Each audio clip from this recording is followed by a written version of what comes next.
Our next speaker is an aerospace engineer who was formerly with Lockheed and used to work on reentry vehicles for Lockheed.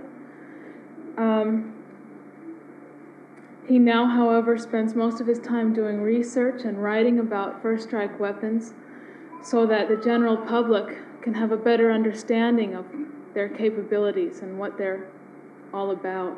So please welcome Robert Aldridge.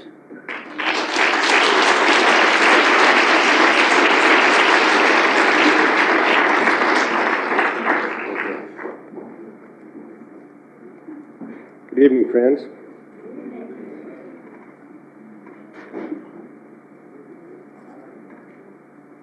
There are a lot of things about this Festival of Hope that remind me very much of another trial that I was at about 9 years ago. It was my first political trial that I had witnessed, and I'd like to tell you a little something about it because it was an important point in my life. This took place in Honolulu, and it was the trial of the Hickam III, who had penetrated Air Force security to pour blood on top secret electronic warfare files at Hickam Air Base, where they were directing the targeting of the Vietnam Air War. And every evening of the trial, there was a symposium of war, conscience, and law at the University of Hawaii. And the way I happened to be there, I was just getting, what you might say, started in the peace movement. And I was what they call a peace coordinator for the National Association of Laity. You probably haven't heard of that because it's been defunct for many years, but it was a Catholic lay organization seeking reform in the church and eventually spread out to a little bit to trying to seek some reform in society. And I was supposed to be on a panel one night to respond to a talk by Mary Kaufman, an international lawyer. And during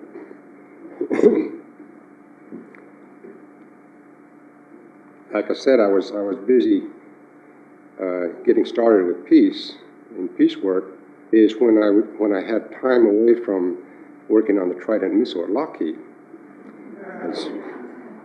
And I was still working at Lockheed at that time. And I had just seen some evidence that the United States was moving towards a more aggressive war, more aggressive weapons. And in the nuclear field, of course, that trial was centered on the Vietnam War. And the day of the night I was supposed to talk there was an article in the paper where a press leak had come to the media that showed that they indicated the United States was interested in more accuracy and power in their warheads. And it just turned me up inside because I wanted to go on that night and tell people what was really happening. And I just couldn't do it. I was still afraid of the security system and still a little bit concerned about my job. And as it was, I didn't even tell anybody there that I was working at Lockheed yet. But the thing that was important about that trial to me, it really pointed out what a hypocritical life I was leading.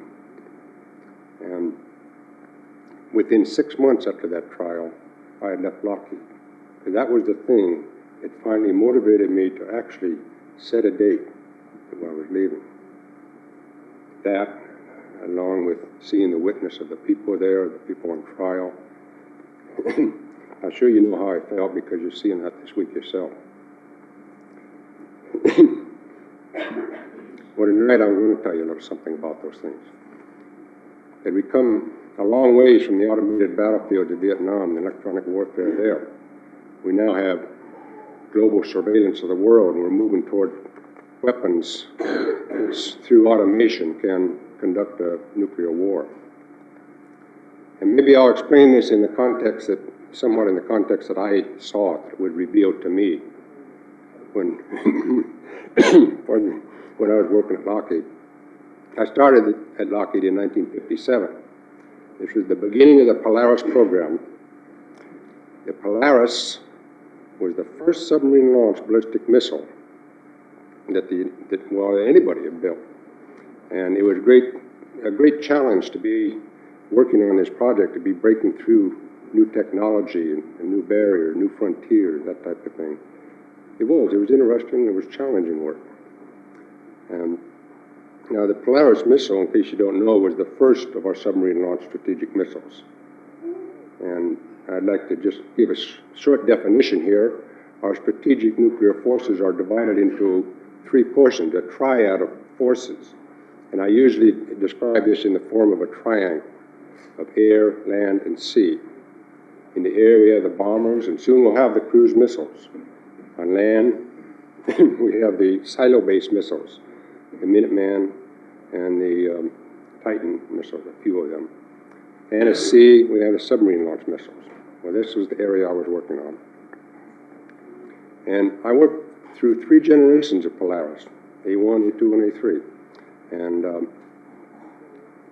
during that time, I was working on the underwater launch portion, getting the missile out of the submarine, out of the water, first stage motor ignited, and on its way towards the target. About 1965, I transferred to another section of Lockheed. And this was the reentry systems. And I was going to work on what was going to be known as the Polaris A4, but we had come under a new administration at that time. Kennedy had been assassinated, and Johnson had taken over as president, and so the weapon had to have a new name under a new administration. So the name was changed to the Poseidon, whereas Lockheed used to name its aircraft and missiles after stars, like Polaris. Well, the military likes very much to use Greek gods to name their missiles after. So Poseidon is the Greek god of the sea, counterpart in Roman mythology.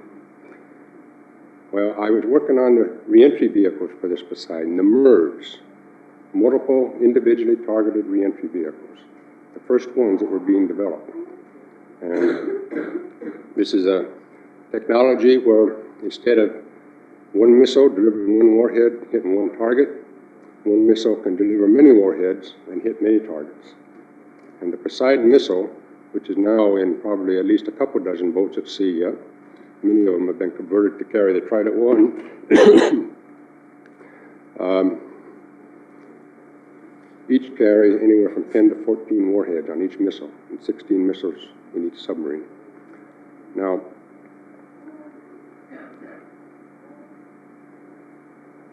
I was, on this program, I was on the other end of the missile trajectory, and I was seeing, instead of getting the beginning of the fight, I was seeing the end of the fight where the destruction is. I was being exposed to some of the war games, the 80 million fatalities, which was called the effectiveness of the Poseidon weapon system. Thank you. And about 1967, 68, there were 3 things that happened. One is the United States made an announcement that it was no longer going to build any more missiles, increase the numbers of missiles or submarines. They had at that time reached their peak of 1,054 silo-based missiles and 41 submarines, missile-launching submarines. They said from now on, we're going to make them better. The truth was they were having a little time convincing Congress and the public that they still needed this many weapons when they were still operating under a deterrent policy where you threaten a second strike retaliation against cities and industrial areas if the other side struck first. So there were only so many cities in the Soviet Union, and they were getting into thousands and thousands of missiles. Well, 1,000 anyway. It was about 2,000 almost. But anyway, they were having time justifying numbers. So what they were doing, they were keeping the same number of missiles, but they were putting more warheads on each missile. Now,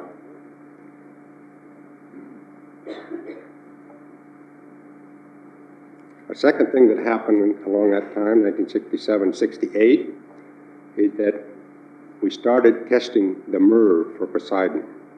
I was working, taking trips to Cape Canaveral, to the Nevada test site, the flight tests, the underground nuclear tests, and MIRV testing began. So you can see how that tied in with the announcement that we were not going to build any more missiles. We're just going to make them better. The third thing that happened during that time, some people poured some blood on draft files and burned some draft files. And I came out to breakfast one morning and saw these in the paper and the headlines, and I felt very repulsed by it. I thought, what kind of kooks are these doing things like this? I was turned off about it. But even though I was turned off intellectually, it started something thinking in me. It started an awareness where I became a little more conscious of the Vietnam War and how we put so much emphasis on burning paper and they were burning bodies over there. And with a little more thinking, I could think of all the bodies that are going to be burned by the nuclear cremation I was helping to create. I was noticing a dichotomy between what I was seeing behind the scenes and what was being announced to the public. And in general, I became more aware. And there were other things that were affecting me also, but this particular action or series of actions affected the feeling part of me, whereas intellectual approaches I had built a good block against. And I did not have to, I could turn them off like advertisements on TV.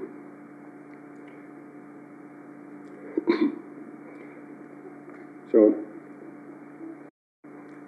finally in 1970, the United States started deploying the MERS to make them operational on missiles. In 1970, the Minuteman III became operational, with 3 Mark 12 reentry bodies on each missile. 550 of those were eventually deployed. The Poseidon missile became operational shortly after.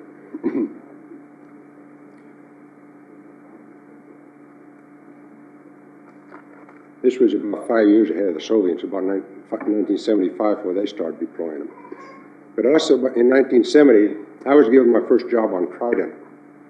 Now, Trident is the latest missile in the Navy submarine launched arsenal. The Trident is the 3-pronged spear that Poseidon carries. So it's kind of a takeoff from Poseidon. It's also the same spear the devil carries. So, but I was given the design, concept design responsibility for the Mark 500 maneuvering reentry vehicle for Trident. And in reviewing secret reports to bring myself up to date on the maneuvering technology, which had been going on a couple of years before I was assigned to it, in secret reports I could see that there was an interest in greater accuracy in our warheads, in our missiles. Now, it was an accuracy that exceeded what was needed to hit cities and manufacturing plants, which are soft targets, relatively sprawling. You can see what the small bomb did to Hiroshima. But it was getting to be the accuracy you'd need for hitting missile silos, the type of thing you'd have to shoot first before the missiles were launched. Now, I could recognize that as an aggressive stance, and eventually, in 1973, I got up enough courage to resign that position.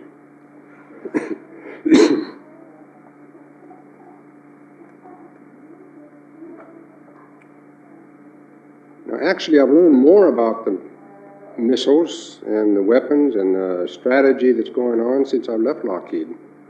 In the last 8 years, when I haven't been demonstrating against Trident missiles at Lockheed with Pacific Life Community, I've been doing research and writing on those missiles. And when I first started, I started looking at the land missiles and trying to see how strong the 3/4 of the Soviet warheads that are in silos would give the United States a first strike capability. But I was always encountered, well, what about the submarines at sea? They still have submarines at sea that they could retaliate, so deterrence will still work. So I started looking into anti-submarine warfare about late 1966. I spent about 3 months delving through everything I could find. And what I found after that 3 months really scared me. Because if they can't now, very shortly, the United States will be able to track every submarine in the ocean. They have computers that can cancel out the sounds of background noise of the ocean to pick out the sound of submarines. They have satellites that get all the ocean state conditions and things to feed into the computer to tell how that sound is going to travel and what the sounds are going to be.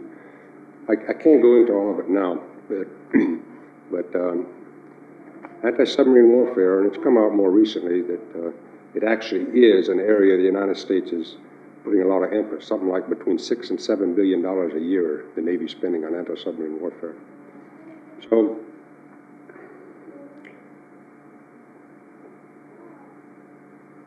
now a little bit about the latest missiles. I'd like to tie the Mark 12A into this. The laboratories that build the nuclear weapons are working for miniaturization.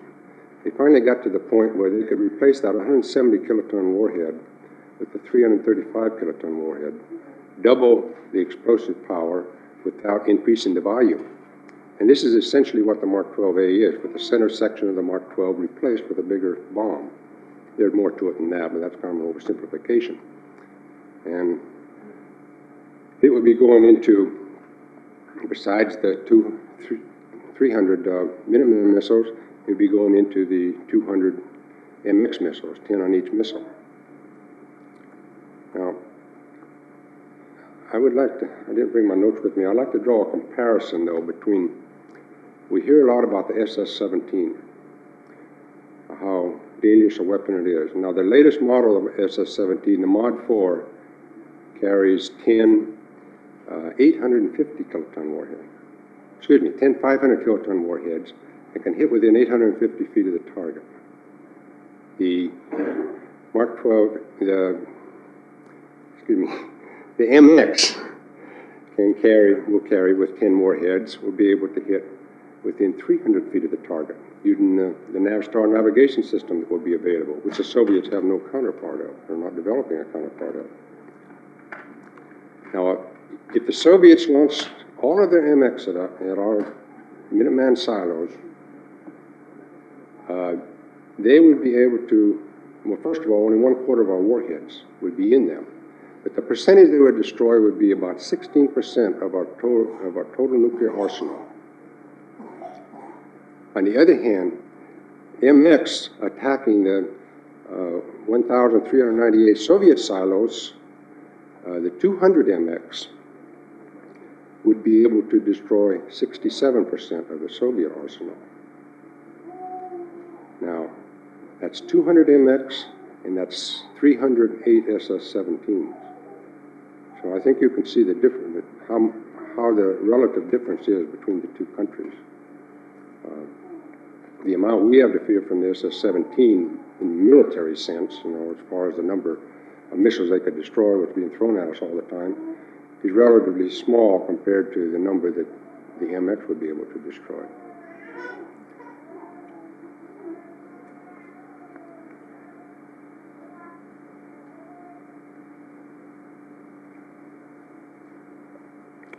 I better sum it up right now.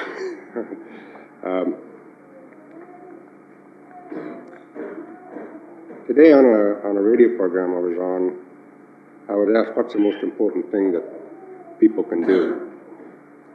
And I think the most important thing today is if people know what is going on or have a pretty good inkling, they need to first of all have the confidence that they can do something about it, that their individual contribution will accomplish something.